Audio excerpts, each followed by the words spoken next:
মনে করো এখানে একটা তল আছে, এখানে একটা তল আছে, এখানে একটা বস্তু দেওয়া আছে, হ্যাঁ। তাহলে এই তলটার মধ্যে মনে করো ঘর্ষণ বল কাজ করতেছে আমাদের, ঘর্ষণ বল আমাদের কি করতেছে, কাজ করতেছে, ঘর্ষণ।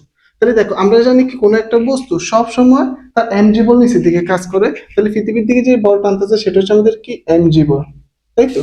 তাহলে এটা যেহেতু বল কাজ করতেছে তো অবশ্যই তার একটা প্রতিক্রিয়া বল কাজ করবে, সেটা হচ্ছে আমাদের তার লম্ব বরাবর আনুভূমিকের সাথে ভূমির সাথে লম্ব বরাবর একটা বল কাজ করে, সেটাকে আমরা কি বলি, প্রতিক্রিয়া বল। তাকে আমরা যদি আর দ্বারা প্রকাশ করি, প্রতিক্রিয়া বল।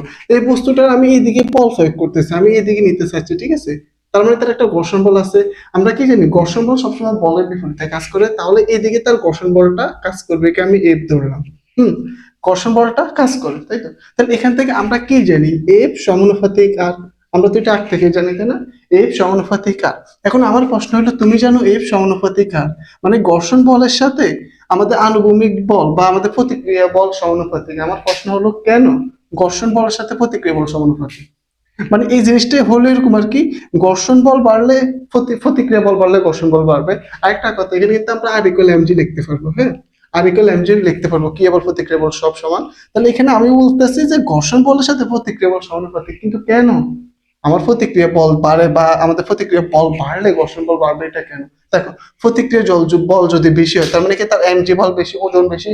ওজন যদি বেশি হয় তাহলে সে কি এই তলটার মধ্যে বেশি চাপ প্রয়োগ করবে না, বেশি চাপ প্রয়োগ করবে, তাই তো। যদি বেশি চাপ প্রয়োগ করে তাহলে সে কি তলের সাথে আরো ভালোভাবে মিশবে না?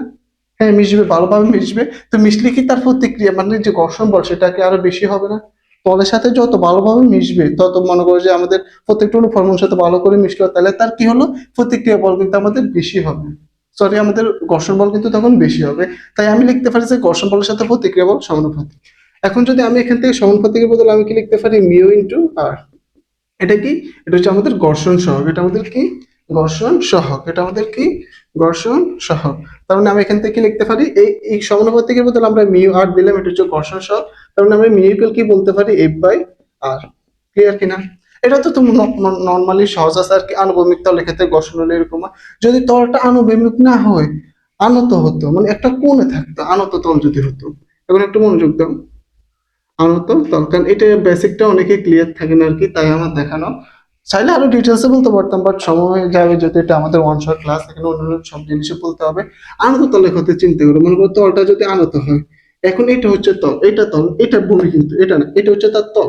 এটা মনে করো যে থিটা কোণে আমাদের তলটা আছে, কি কোণে, থিটা কোণে আছে। এখানে একটা বস্তু আছে, হ্যাঁ, এখানে একটা কি আছে, বস্তু আছে। আর বস্তুটাকে এদিকে বল প্রয়োগ করতেছে, আমি এদিকে নিতে চাচ্ছি বস্তুটার, এ বল প্রয়োগ করতেছি। এখন তুমি নর্মালি চিন্তা করো, এখান থেকে আমরা কিছু জিনিস মার্ক করবো। আমরা কি জানি, বস্তুর ওজন সবসময় নিচের দিকে কাজ করে, লম্বা লম্বা বলতে নিচের দিকে কাজ করে। তো আমি যদি এটা চিন্তা করি তাহলে এই বস্তুর ওজনকে সবসময় নিচের দিকে কাজ করবে কিনা, এটা কি এমজি হবে না, বস্তুর ওজন? আর আমরা কি জানি, আমরা জানি যে প্রতিক্রিয়া বল বা অবিলম্ব যে বলটা আছে সেটা সবসময় তলের সাথে লম্বভাবে কাজ করে। দেখো এখানে প্রতিক্রিয়া বল আর, মানে এটা কি তলের সাথে লম্ব বরাবর কাজ করতেছে না? এখানে কিন্তু এটা তল ছিল, কিন্তু এখন এটা তল, উপরেরটা এটা। এখন এর সাথে কিন্তু আমাদের যে প্রতিক্রিয়া বল বা আনুভূমিক বল, এটা সরি উলম্ব বল, সেটা কিন্তু আমাদের লম্ব ভাবে কাজ করবে। তার মানে আমাদের এখানে আর এর মানটা এরকম হবে। হুম, তাই তো। এটা হচ্ছে আপনাদের মনে করুন আর এর মান, আটটা তাহলে এইভাবে কাজ করবে। এখন আমরা যদি আটটাকে একটু ডট ডট করে বাড়াইলাম, এখানে একটু আমরা বৃদ্ধি করলাম, যে রেখাটা আছে সেটাকে বৃদ্ধি করলাম। এখন আসো কিছু জিনিস আমরা শিখি। দেখো এই কোণটাকে আমি ইয়ে ধরছি, থিটা ধরছি, তাহলে কি এই কোণটা কি 90 ডিগ্রি না? আমরা কি জানি, আমরা জানি বস্তুর ওজন, বস্তুর ওজন ভূমির সাথে সবসময় লম্ব লম্ব ভাবে কাজ করে, মানে কাজ করে, ঠিক আছে, ভূমির সাথে, নট তলের সাথে, ভূমির সাথে লম্ব লম্ব ভাবে কাজ করে। এটা হচ্ছে বস্তুর ওজন, তাহলে বস্তুর ওজন এখানে এমজি কাজ করতেছে। এটা হচ্ছে থিটা কোণ, তাহলে এটা কত কোণ হবে বলো, এটা কত ডিগ্রি হবে? এটা যদি আমাদের 90 ডিগ্রি হয়, এটা 90 ডিগ্রি না, আমাদের লম্ব লম্বি ভাবে কাজ করলে এটা হচ্ছে আমাদের 90 ডিগ্রি। হ্যাঁ, তার মানে এটা 3 ডিগ্রি, এটা কত ডিগ্রি হবে? আমরা কি জানি, এটা যদি একটা ত্রিভুজ না, একটা ত্রিভুজের তিন কোণ সমষ্টি কত ডিগ্রি, 180 ডিগ্রি। তাহলে এটা যদি থিটা ওইটা 90 হয়, তাহলে এটা কত হবে, 180 minus theta minus 90, 180 minus theta minus 90, তাই তো। তাহলে এটা কত ডিগ্রি, এটা 90 মাইনাস থিটা ডিগ্রি না, 90 মাইনাস থিটা। তার মানে এই কোণটা কত, এই কোণটা 90 মাইনাস থিটা, আমি পেয়ে গেলাম 90 মাইনাস থিটা। আচ্ছা এই কোণ যদি 90 মাইনাস থিটা, তাহলে এই কোণটা কত হবে, এই কোণ। এখন তুমি চিন্তা করো তো, আমাদের যে এই টোটাল কোণটা, এই যে ডট ডট রেখা দেওয়া আছে তার সাথে যে তলটা, হেলানো তল, এই টোটাল কোণ হচ্ছে আমাদের 90 ডিগ্রি। তাই তো? আমি কিভাবে বুঝতে পারছি 90 ডিগ্রি? মনোযোগ দাও। আমরা জানি যে আনত তলের সাথে যে আমাদের প্রতিক্রিয়া বল এটা লম্বালম্বি ভাবে কাজ করে, তাহলে এটা কিন্তু প্রতিক্রিয়া বলের একটা রেখার একটা অংশ। তার মানে এটা কি আনুভূমিকের সাথে এর সাথে কি 90 ডিগ্রিতে আছে না? লম্বালম্বি যেহেতু এর সাথে 90 ডিগ্রি, তার মানে কি আনত তলটার সাথে এর টোটাল কোণ কি 90 ডিগ্রি না? মানে এই টোটাল কোণ 90 ডিগ্রি। তার মধ্যে এটা হচ্ছে 90 মাইনাস থিটা, তাহলে এটা কত ডিগ্রি হবে? এটা কত ডিগ্রি হবে? এটা আমাদের থিটা কোণ, তাই না? তুমি তো 90 থেকে তুমি 90 ডিগ্রি থেকে 90 মাইনাস থিটাকে বিয়োগ করো, বিয়োগ করলে তুমি থিটা ডিগ্রি পাবা। তার মানে এই কোণটা হচ্ছে আমাদের থিটা কোণ, তাই তো? এখন তাহলে এর মান কত হবে?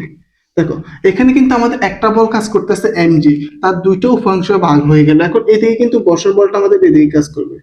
এখন এখানে কিছু ফাংশন ম্যাথ আছে, এগুলো তোমরা ইন্টারনেটে শিখবা ভালো করে, এখন বলা সম্ভব না, বলতে গেলে ভিডিও অনেক বড় হয়ে যাবে, ফেরা নেই। তাহলে এই উপাংশ আমাদের এমজি আছে না, তাহলে তার উপাংশ হবে কি এমজি কস থিটা, যেখানে কোণ থাকে তার সাথে কস থিটা, তার উপাংশ আটটা হচ্ছে এই দিকে, ঠিক আছে? এটা হচ্ছে আমাদের এমজি সাইন থিটা, এটা হচ্ছে আমাদের এমজি সাইন থিটা। আর এটাকে আমরা কি বলবো? এফ মানে ঘর্ষণ বল। তাহলে এফ ইকুয়াল কি বলতে পারবো? MG sine theta. তাহলে আর ইকুয়াল কি বলতে পারবো? আর ইকুয়াল এমজি বলবো না, আর হচ্ছে আমাদের কি এমজি কস থিটা, আর হচ্ছে এমজি কস থিটা। আর যে কথা এখানে কিন্তু আর ইকুয়াল আমরা এমজি বলতে পারতেছি, এখানে এটা কিন্তু আমাদের আনুভূমিক তল, এটা আনতলের ক্ষেত্রে আর হবে এমজি কস থিটার সমান। তার মানে আমি আর ইকুয়াল কি বলতে পারবো? MG cos theta, MG cos theta, তাই তো? এখন দেখো, আমাদের যে একটা বললাম সিকিউ আসছে 2025 সালে, এটা কিরকম আসছে? এখানে আমরা ঘর্ষণ সহগ বাইর করা লাগছে। আচ্ছা দেখো, তাহলে এখন এখান থেকে কি আমি সেম টু সেম ভাবে বলতে পারবো না এফ সমানুপাতিক আর? তাহলে এফ ইকুয়াল মিউ ইন্টু আর, তাই তো? তাহলে মিউ ইকুয়াল কি লিখতে পারি? এফ বাই আর। তাহলে আমি এখানে এফ ইকুয়াল কি লিখতে পারি? এফ ইকুয়াল কি এমজি সাইন থিটা লিখতে পারবো কিনা? MG sine theta. তাহলে এখান থেকে আর এর মান কি লিখতে পারবো? MG cos theta, MG cos theta. MG কাটা, মিউকেল কি লিখতে পারবো? Tan theta. মিউকেল কি লিখতে পারবো? Tan theta. এই সূত্রটা আমার লাগবে। 2025 সালে যে বোর্ড সিকিউরিটি আসছে না, তখন এই সূত্রতে একটা ম্যাথ আসছে, তার জন্য আমার এই পুরোটা দেখানো আর কি। তাহলে আমি এখানে কি লিখতে পারবো? মিউকেল টেন থিটা। এটা